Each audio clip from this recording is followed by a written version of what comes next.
কংগ্ৰেছৰ মুখপাত্ৰ ইমদাদ হুছেইনৰ বাহনত দুৰ্বৃত্তৰ আক্ৰমণ। লাহৰিঘাট সমষ্টিত দলীয় কাম কাজ কৰি মৰিগাঁও অভিমুখী পথত সন্ধ্যা মুখত মাস্ক লগাই বাইকত অহা দুজন দুৰ্বৃত্তই আক্ৰমণ কৰে ইমদাদ হুছেইনৰ বাহনত। বাইকত অহা দুৰ্বৃত্তই জোঙা লোহাৰ ৰডেৰে কৰা আক্ৰমণত কথমভাৱে ৰক্ষা পৰে ইমদাদ হুছেইন। ইমদাদ হুছেইনে ব্যৱহাৰ কৰা AS01AA 6358 নম্বৰ ইনোভা বাহনখন হয় ক্ষতিগ্ৰস্ত। দুৰ্বৃত্তই মাস্ক লগাই হেলমেট পিন্ধি এডাল জোঙা ৰডেৰে আক্ৰমণ কৰিছিল ইমদাদ হুছেইনৰ ওপৰত। ঘটনা সন্দৰ্ভত মৰিগাঁও সদৰ থানাত এজাহাৰ দাখিল কৰিছে কংগ্ৰেছৰ মুখপাত্ৰ ইমদাদ হুছেইনে। পুৱাৰ ভাগৰ পৰা মই প্ৰথমে গ'লোঁ আমাৰ মৈৰাবাৰী এখন দলীয় সভাত অংশগ্ৰহণ কৰিলোঁ। তাৰপিছত দলৰ কেইবাগৰাকী সতীৰ্থৰ ঘৰত গ'লোঁ। তাৰপিছত মই মৈৰাবাৰীৰ পৰা পোনে আহি পেলাই ভৈয়াগাঁও পালোঁহি। ভৈয়াগাঁৱত মই দলীয় সতীৰ্থসকলৰ কথা পাতিলোঁ, সন্ধিয়া সময়ত বজাৰত বহিলোঁ।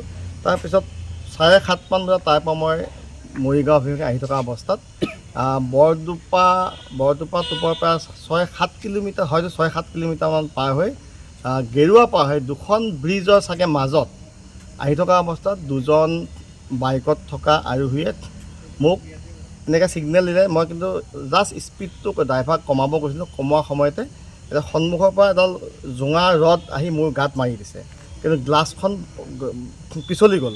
তাৰ পৰৱৰ্তী সময়ত পুনৰ সেই হৈ আকৌ অভাৰটেক কৰি আহি পেলাই পুনৰবাৰ আকৌ এটেক কৰে।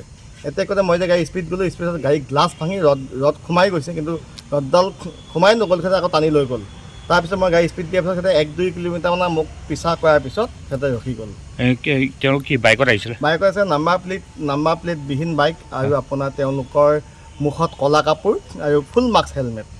দুজন খুব হেল্ডি ল'ৰা। কি সন্দেহ কৰিছে আপুনি? এতিয়া মইতো দুৰ্বৃত্ত আক্ৰমণ কৰিছে, মোৰ হাততো কোনো প্ৰমাণ নাই, দুৰ্বৃত্ত আক্ৰমণ। আৰু এতিয়া আপুনি থানাত? এতিয়া মই মৰিগাঁও সদৰ থানাত আহি পেলাই ইতিমধ্যে এজাহাৰ দিম, আহি পাইছোঁ। গতিকে মই অসম আৰক্ষীক অনুৰোধ কৰিছোঁ যাতে উপযুক্ত তদন্ত কৰি কাল্পিতসকলক দোষীক অনতিপলমে শাস্তি প্ৰদান কৰক, কৰায়ত্ব কৰক। তেতিয়া আমি সদায় ৰাইজৰ লগত থাকোঁ, ৰাইজৰ বাবে কাম কৰোঁ, বিভিন্ন সময়ত যাওঁ। যদি আমি এনেদৰে এটা অসুৰক্ষিত অৱস্থাত থাকিব লগা হয় বা যি টি সময়ত যদি দুৰ্বৃত্তই আমাক টাৰ্গেট কৰি লয়, তেতিয়া আমাৰ কাম কৰাত অসুবিধা হয়। যি কি নহওক, যিমানেই দুৰ্বৃত্তই আমাক আক্ৰমণ নকৰক, যিমানেই তেওঁলোকে ভয়-ভাবুকি নেদেওক, মোৰ যিটো দায়িত্ব আৰু কৰ্তব্য তাৰ পৰা কেতিয়াও বিচলিত কৰিব মোক নোৱাৰে। মৰিগাঁৱৰ পৰা Basheer Ahmed, news desk report.